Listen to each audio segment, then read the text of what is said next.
नमस्कार, आप देख रहे हैं समाचार नाउ हिंदी। इस वीडियो में आप देखेंगे देश और विदेश की 30 बड़ी खबरें जो आपको जाननी जरूरी है। तो इस चैनल को सब्सक्राइब करें, इस वीडियो को लाइक और शेयर करें।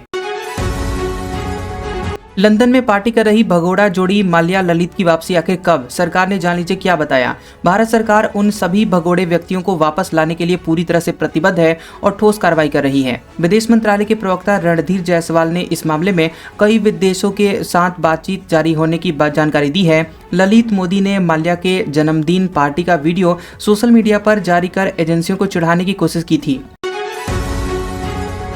एयर प्यूरीफायर पर जीएसटी घटाना इतना आसान आखिर क्यों नहीं? केंद्र ने हाईकोर्ट में क्या बेबसी बताई?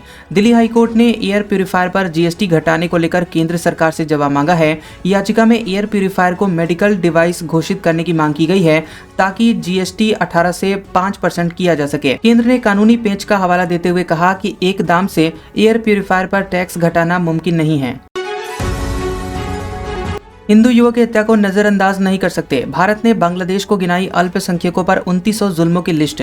भारत सरकार ने बांग्लादेश में अल्पसंख्यकों के खिलाफ हो रही लगातार हिंसा और हत्याओं की कड़ी निंदा की है।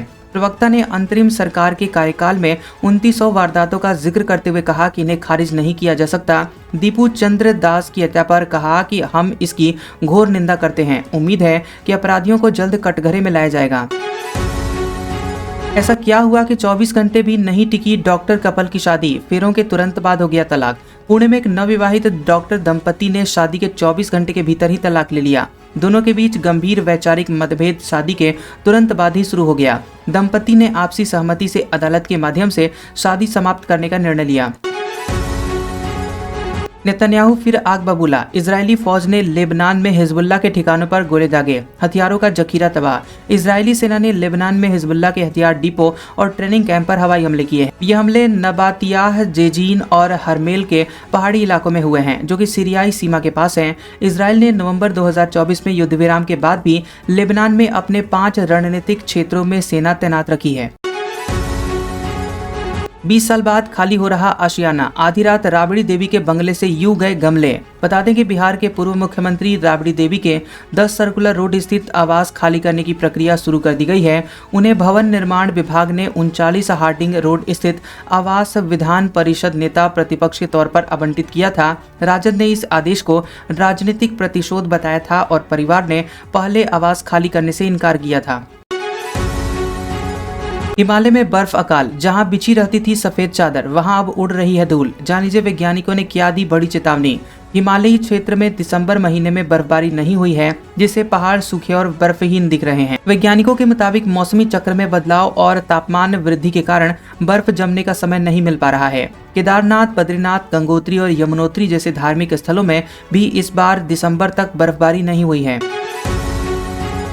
36.7 करोड़ की ड्रग्स जब्त, 9 आरोपी हुए गिरफ्तार। नए साल से पहले नशे के खिलाफ मुंबई पुलिस का बड़ा एक्शन।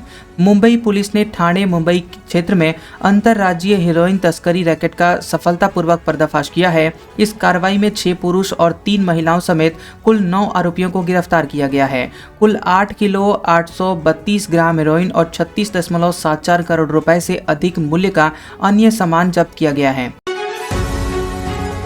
सचिन पायलट के बेटे आरहन हुए अरावली बचाओ पैदल मार्च में शामिल। मची सेल्फी लेने की होड़। कांग्रेस संगठन एनएसयूआई के कार्यकर्ताओं ने अरावली बचाने के लिए सचिन पायलट की अगुवाई में जयपुर में पैदल मार्च किया। इस मार्च में कांग्रेस के वरिष्ठ नेताओं के साथ सचिन पायलट के बेटे आरहान पहली बार सार्वजनिक रूप से शामिल हुए। आरहान ने सफेद शर्ट और नीले ट्राउजर में मार्च के दौरान सक्रिय भूमिका निभाई और कार्यकर्ताओं से मिले।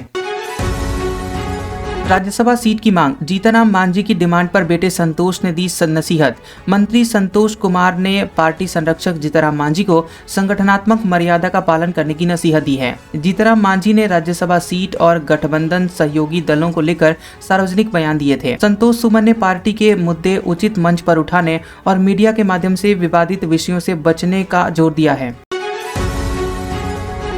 अनंतनाग में दिखे लश्कर के 2 संदिग्ध आतंकवादी, सीसीटीवी फुटेज सामने आया। सेना चला रही है अब सर्च ऑपरेशन। कश्मीर के अनंतनाग में लश्कर के 2 संदिग्ध आतंकवादियों को देखा गया और उनकी तलाश जारी है। सेना और पुलिस पिछले 20 घंटे से आतंकवादियों की खोज में इलाके में व्यापक तलाशी अभियान चला रही है। पाकिस्तान स्थित जैश-ए-मोहम्मद ने हाल ही में हमास आतंकवादियों को सम्मान देते हुए रैली का आयोजन किया था।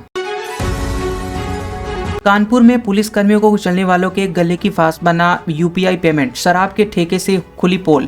कानपुर के गंगा बैराज पर पुलिस टीम को कुचलने वाली कार सवारों को यूपी पुलिस ने गिरफ्तार कर लिया है। उन्नाव की ओर से तेज रफ्तार कार पुलिस चेकिंग के से बचने के लिए रुकने की बजाय भागी थी। पुलिस ने आरोपियों की पहचान यूपीआई भुगतान के डिजिटल साक्ष्य से की और बैंक खाते की जानकारी निकाली।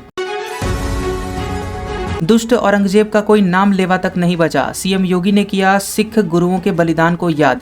सीएम योगी ने वीर बाल दिवस पर सिख गुरुओं के बलिदान और मुगल अत्याचारों के खिलाफ उनके संघर्ष को याद किया। उन्होंने बताया कि गुरु अर्जुन देव और गुरु तेग बहादुर पर मुगल शासकों ने क्रूर अत्याचार किए, लेकिन वे कभी नहीं झुके। सीएम ने कहा कि इन गुरुओं का बलिदान देश और धर्म की रक्षा के लिए था, जो सभी के लिए प्रेरणा का स्रोत है। या फिर एक होंगे चाचा भतीजा, पवार परिवार में बढ़ती नजदीकियां, बीएमसी चुनाव का टारगेट या 2029 की बड़ी तैयारी। महाराष्ट्र की 29 महानगर पालिकाओं के चुनाव को लेकर पार्टी में तैयारियां तेज हो गई हैं। सियासी हलचल तेज है। अजीत पवार भाजपा शिवसेना शिंदे गुट से गठबंधन छोड़कर स्वतंत्र रूप से चुनाव लड़ने पर गंभीरता से विचार कर रहे हैं। अजीत पवार की रणनीति 2029 की बड़ी योजनाओं का हिस्सा है, जिसमें वे पार्टी की स्वतंत्र ताकत का आकलन करना चाहते हैं। अस्पताल ने मेरे पति को मार डाला, मुझसे कहते रहे कि तुम्हारा बर्ताव ठीक नहीं। कनाडा में एक भारतीय महिला की आप बीती। कनाडा में भारतीय व्यक्ति को हॉस्पिटल में 8 घंटे तक इलाज का इंतजार करना पड़ा, जिसके बाद उनकी जान चली गई। पत्नी का आरोप है कि अस्पताल ने सीने में दर्द को गंभीर समस्या नहीं माना और कार्डियक अरेस्ट की संभावना से इनकार किया। नर्सों को जब पता चला कि प्रशांत की नब्ज नहीं है, तब तक बहुत देर हो चुकी थी और उनकी हृदय गति रुक गई थी। नेपाल में क्या झंझट के सहारे सत्ता पलटेंगे बालेन शाह, किंग मेकर से किंग बनने का नया फॉर्मूला खोज लिया। नेपाल के काठमांडू मेयर बालेन शाह आगामी संसदीय चुनाव में नए राजनीतिक गठबंधन बनाने के प्रयास में सक्रिय हैं।